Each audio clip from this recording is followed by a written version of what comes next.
Assalamualaikum warahmatullahi wabarakatuh.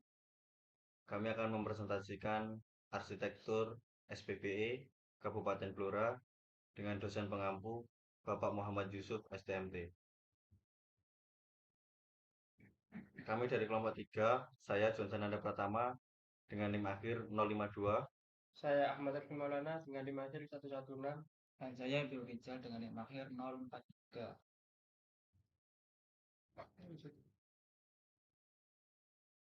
Ya, di sini membahas tentang latar belakang dari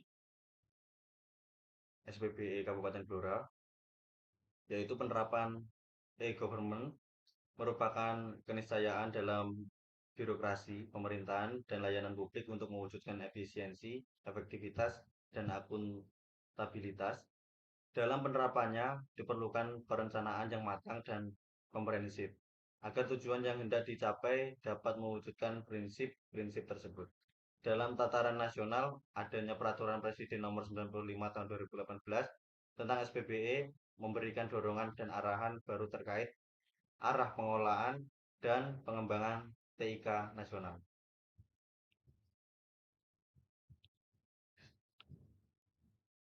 Di sini juga ada maksud melakukan menyusun master plan SPBE pemerintahan Kabupaten Blora yang mendeskripsikan integrasi proses bisnis, data dan informasi aplikasi, infrastruktur dan keamanan SPBE untuk menghasilkan layanan SPBE terintegrasi.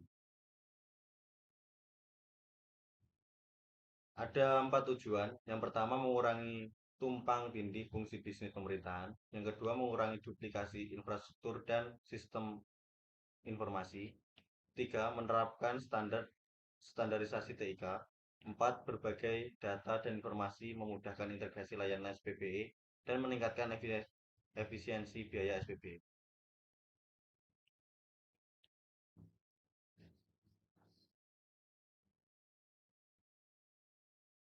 Ada sasaran juga, yaitu sasaran dari penyusun master plan SPBE Kabupaten Blora, yaitu satu, terwujudnya kata kelola dan manajemen SPBE yang efektif dan efisien. Yang kedua, terwujudnya layanan SPBE yang terpadu dan berorientasi kepada pengguna. Ketiga, terselenggaranya infrastruktur SPBE yang terintegrasi. Dan yang keempat, meningkatnya kapasitas SDM SPBE. Ruang lingkup yaitu ruang lingkup pekerjaan yang dilakukan pada penyusun master plan SPBE Kabupaten Blora adalah sebagai berikut. 1. Identifikasi visi misi, tujuan, sasaran, arah kebijakan, dan strategi SPBE. 2. Analisis kondisi SPBE saat ini. 3. Perancangan target kondisi SPBE. 4. Analisis kesenjangan dan rekomendasi.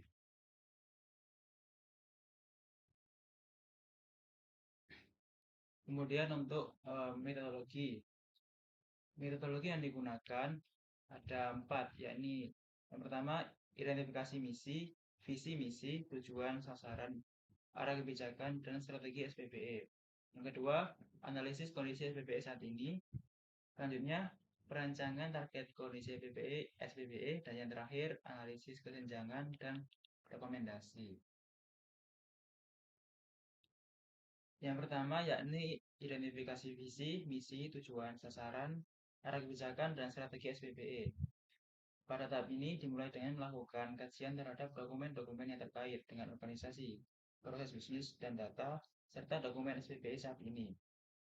Arah kebijakan dan strategi yang disusun mencakup 4 domain. Yang pertama, tata kelola SPBE, layanan SPBE, teknologi informasi dan komunikasi, dan terakhir SDM SPBE. Yang kedua, analisis kondisi SPBE saat ini. Mencakup yang pertama, evaluasi penilaian SPBE Kabupaten Blora. Melakukan evaluasi terhadap hasil penilaian SPBE yang telah dilakukan oleh Kemenpan RB terkait domain dan aspek SPBE pada tahun 2021. Yang kedua, evaluasi tata kelola dan manajemen SPBE.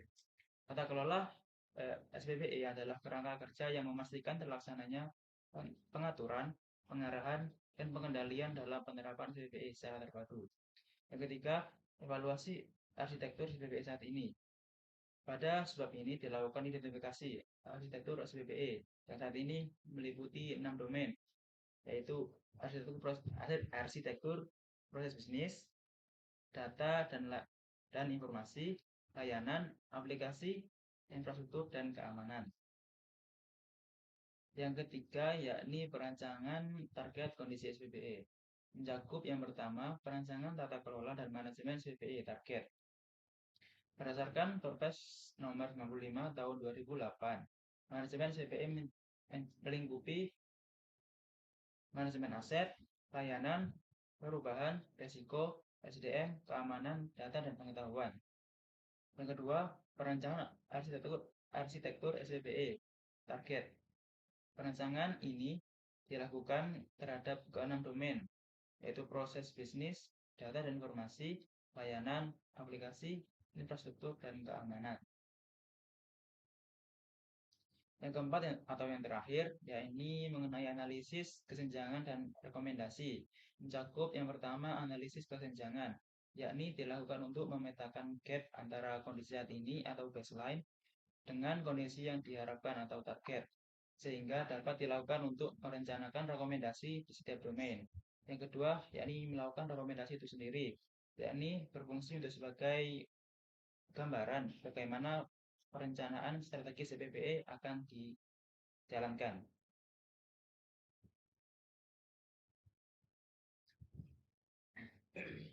Sini ada visi dan misi Kabupaten Blora. Visi Kabupaten Blora sebagai mana yang tercantum dalam perancangan awal rencana pembangunan jangka menengah daerah Kabupaten Blora tahun 2021 sampai 2026. Sesarengan membangun Blora.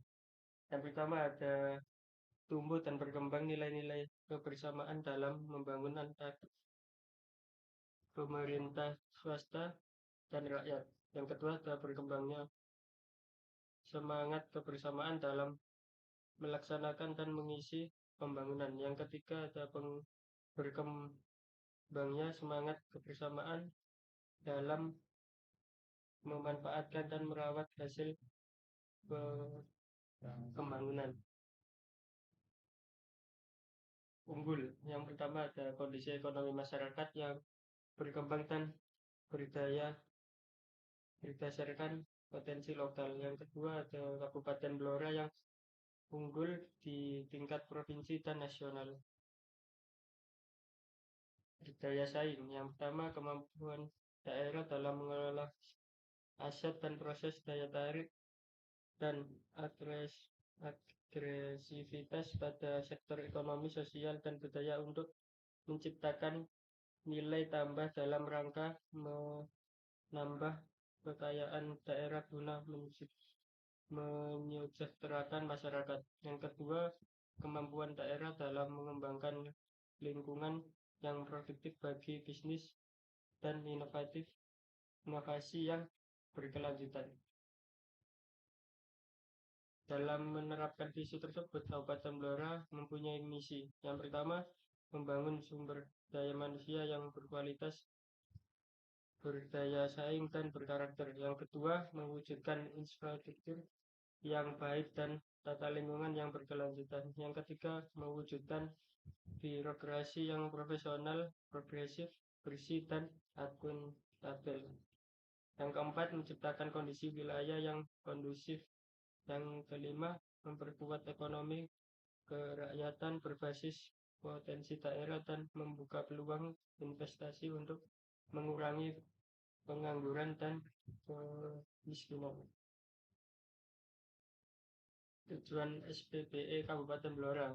Yang pertama, mewujudkan tata kelola pemerintah yang bersih, efektif, efisien, transparan, dan akuntabel. Kedua, mewujudkan pelayanan publik yang berkualitas dan terpercaya. Yang ketiga, mewujudkan sistem pemerintah berbasis elektronik yang terpadu. Dasar hal tersebut ditetapkan tujuan SPBE Kabupaten Blora adalah menyediakan layanan TIK untuk mewujudkan pelayanan prima Kabupaten Blora. Itu sasaran SPBE Kabupaten Blora Yang pertama, terwujudnya tata kelola dan manajemen SPBE yang efektif dan efisien.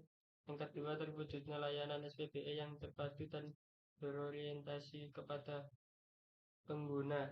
Yang ketiga, terselenggaranya infrastruktur SPBE yang terintegrasi. Yang keempat, meningkatnya kapasitas SDM SPBE.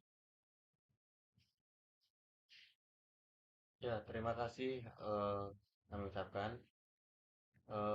Kesimpulannya yaitu dari apa yang kita sampaikan adalah di mana program dari arsitektur SPBE Kabupaten Blora untuk mewujudkan pemerintahan yang efektif, efisien, dan bersih, transparan terhadap pemerintahannya. Mungkin cukup sekian dari kami kelompok 3. Kurang lebihnya mohon maaf. Wassalamualaikum warahmatullahi wabarakatuh.